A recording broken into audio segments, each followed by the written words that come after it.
नमस्कार. आज मी इथे कोहळा घेतलेला आहे. कोहळा कापून घेते आणि वरची साल काढून घेते. साल काढून झालेलं आहे.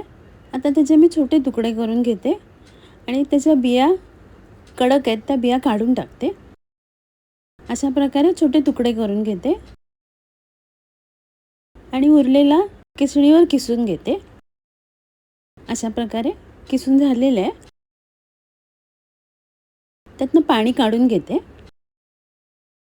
उभा चिरलेला कांदा, हिरवी मिरची, कोथिंबीर, 2 चमचे बेसन आणि तांदळाचं पीठ, हिंग, लाल तिखट, हळद, गरम मसाला, चवीप्रमाणे मीठ घालून सगळं मिक्स करून घेते. अजून पाणी घालत नाही आहे, त्यातच पीठ मळून घेते. कोहळा मिक्स करून झालेला आहे. सैलसर पीठ झालेलं आहे त्याचं. हातात घेऊन त्याचे चपटे गोलाकार करून पॅनमध्ये तेल गरम करायला ठेवलेलं आहे. त्यात फ्राय करायला ठेवते. एका बाजूने फ्राय करून झालेलं आहे. आता दुसऱ्या बाजूने फ्राय करून घेते. जास्त जाड नाही करायचं, पातळच करते म्हणजे आतपर्यंत शिजेल. दोन्ही बाजूने फ्राय करून झालेलं आहे. शिजलेले आता मी काढून घेते.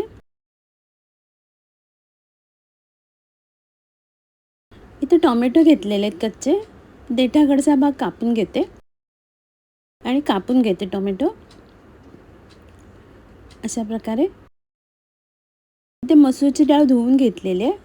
त्यात कोहळा घालते आणि कच्चा टोमॅटो चिरून ठेवलेला, चवीप्रमाणे मीठ, 2 हिरव्या मिरच्या घालून कुकरला शिजून घेते. कढईत तेल घेतलेले आहे. त्यात 2 सुक्या मिरच्या, तमालपत्र आणि जिरं घालून फोडणी दिलेली आहे. फोडणी परतून झालेली आहे. थोडंसं हिंग घालते, हळद घालते आणि शिजून ठेवलेली डाळ, टोमॅटो वगैरे मिक्स करून घेते. थोडंसं पाणी घालून चवीप्रमाणे मीठ घालते आणि मिक्स करून घेते.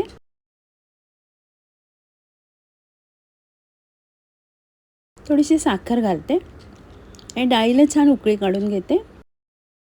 मसूरची डाळ तयार आहे. इथे कच्चे टोमॅटो घेतलेले आहेत. त्याचा देठाकडचा भाग काढून घेते आणि टोमॅटो चिरून घेते. अशा प्रकारे पातळ पातळ चिरून घेते.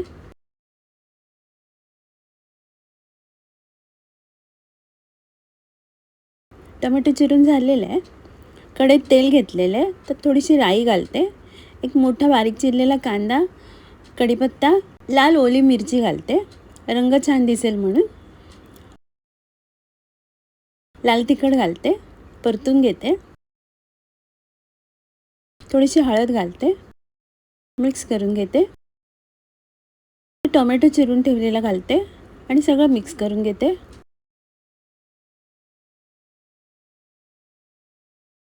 चवीप्रमाणे मीठ घालते आणि मिक्स करून घेते भाजी. झाकण लावून घेते. भाजी शिजायला ठेवते. 2-3 मिनिटांनी झाकण काढलेलं आहे. भाजी परतून घेते.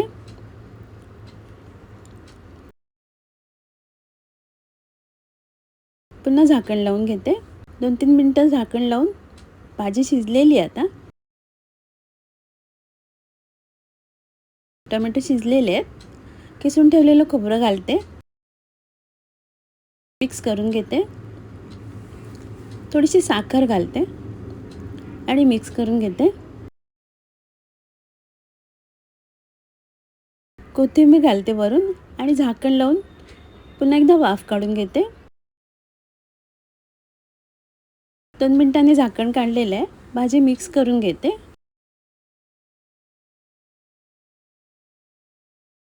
कच्च्या टोमॅटोची भाजी तयार आहे. आता मी सर्व करते.